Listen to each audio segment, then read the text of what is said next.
So hello' guys মোৰ অন্য এটা ভিডিঅ'লৈ আপোনালোকক স্বাগতম জনাইছোঁ। চ' গাইজ আজি দোকানত নহয়, আজি মই ফিল্ডত আছোঁ। চ' গাইজ ৰাতিপুৱা শুই উঠি এতিয়া মই ফিল্ডত। চ' ইহঁতি এই ফিল্ডত দৌৰ মাৰিবলৈ আহিছিলে। চ' গাইজ এটি পুলিচৰ কাৰণে দৌৰ মাৰিবলৈ আহিছিলে, ময়ো আহিছিলোঁ। সিহঁতি এতিয়াৰ পৰা পুলিচৰ কাৰণে প্ৰিপেৰেশ্যন কৰি আছে। চ' গাইজ ইহঁতি লং যাবৰ কাৰণে ফিল্ডৰ ওচৰৰ কাষত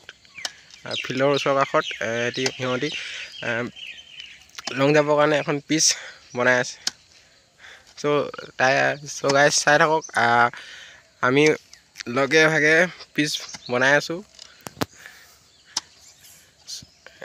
গাইজ নতুনকৈ যদি আহিছে মোৰ চেনেলটোলৈ, আপোনালোকে ছাবস্ক্ৰাইব, লাইক আৰু কমেণ্ট কৰি দিব।